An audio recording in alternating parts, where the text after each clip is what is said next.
ಅರೆ ಅವಿನಾಶ್ ಬರ. ಹೇಗಿದೆ ರಘು? ಚೆನ್ನಾಗಿದ್ದೀನಿ. ಅಂದಾಗೆ ನಿಂಗೊಂದು ಗುಡ್ ನ್ಯೂಸ್ ಅಪ್ಪ. ದೇವ್ಗೆ ಫೋನ್ ಮಾಡಿದ್ವಿ. ಹೌದಾ? ಸದ್ಯ ಅವಳು ಬದುಕಿರೋದು ಖಾತ್ರಿ ಆಯಿತು. ಹಾಗಾದರೆ ನಮಗೆ ಮಗು ಸಿಗೋದು ಕನ್ಫರ್ಮ್ ಆಯಿತು. ಇಲ್ಲ ಯಶೋದ, ಮಗು ವಾಸು ಹತ್ರ ಇದೆ ಅಲ್ವಾ. ದೇವಕಿ ಬದುಕಿರೋದು ತಿಳಿದು ನಮಗೆಲ್ಲ ತುಂಬ ಸಂತೋಷ ಆಯಿತು. ವಿದ್ಯಾಧರ ಮನೇಲಿ ಇವತ್ತೇ ನಾನು ನಗು ಕಂಡಿದ್ದು.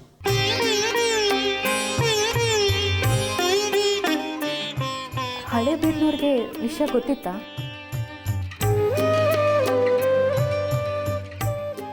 ಅವ್ರಿಗೂ ಗೊತ್ತಾಗಿದೆ.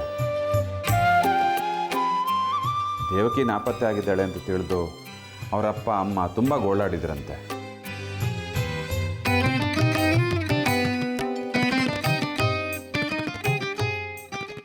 ಅವ್ರ ದೊಡ್ಡಪ್ಪ ನಾರಾಯಣ ಅವ್ರು ಇಲ್ಲಿಗೆ ಬಂದಿದ್ದರು.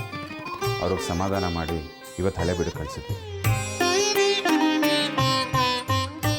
ಹಾಗಾದರೆ ದೇವ್ಕಿ ಎಲ್ಲಿದ್ದಾಳೆ ಅಂತ ಹೇಗೆ ಗೊತ್ತಾಗತ್ತೆ?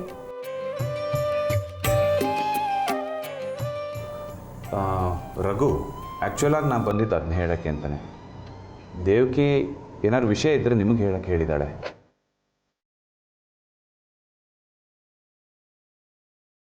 ಅವಳು ನಿಮಗೂ ಫೋನ್ ಮಾಡ್ಬೋದು. ಹಾಗೇನಾದರೂ ಫೋನ್ ಮಾಡಿದ್ರೆ ನಂಗೆ ವಿಷಯ ತಿಳಿಸಿ. ಯಾಕೆಂದರೆ ವಾಸು ಬಗ್ಗೆ ಅವಳೇನೋ ಸುಳಿವು ಕೊಡ್ಬೋದು. ಹಾಗೇನಾದರೂ ಸುಳಿವು ಕೊಟ್ಟರೆ ವಾಸು ಹಿಡಿಯೋಕ್ಕೆ ಸಹಾಯ ಆಗುತ್ತೆ.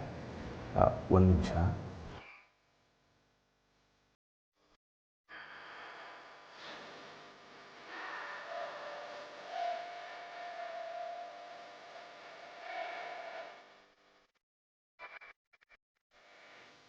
ಆವಾಗಲೇ ಆನ್ ಇತ್ತು, ಆಮೇಲೆ ಸ್ವಿಚ್ ಆಫ್ ಆಯಿತು, ಈಗ not reachable.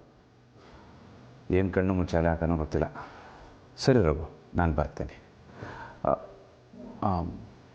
By the way, ನೀವೀಗ ಸಹಕಾರ ಕೊಟ್ಟರೆ ಎಲ್ಲ ಕೆಲಸ ಸರಾಗವಾಗುತ್ತೆ, ಮಗುನೂ ಸಿಗುತ್ತೆ. ಓಕೆ, ನಾನು ಬರ್ತೇನೆ.